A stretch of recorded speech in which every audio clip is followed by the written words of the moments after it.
Draugai, dar noriu parodyti vieną Cayenną. Šitas yra tik tai 2019 metų. Taip pat parduoda draudimo kompanija.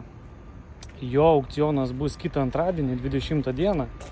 Šitas yra 3 litrų, 4 varomų ratų. Pažiūrėkit, kokie gražus diskai nuo GT versijos. Šitas yra hibridas. Jo pažeidimas yra į priekį, tik tai apklijuotas plėvelė. Aš labai daug neparodysiu realiai, nes reikia plėšti, o plėšti nenoriu.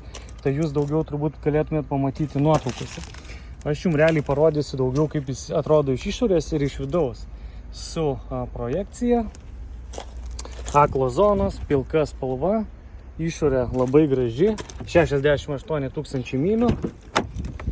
Vidus labai prabangus, visur viskas apsiūta oda. Tokia mėlyna, o pats vidus yra šviesus. Tai žinokit, labai prabangiai atrodo, viskas kaip Porsche, niekas nenutrinta, nenubraižyta.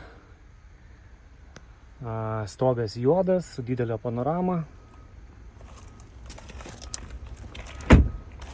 Galas atrodo taip pat, užuolaidėlės, viskas veikia, nenubraižyta.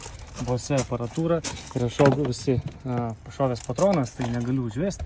Klima gale. Jo, na tikrai geras variantas.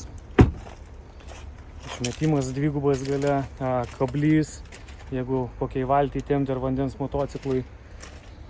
Didelių kosmetinių pažeidimų iš išorės aš nematau.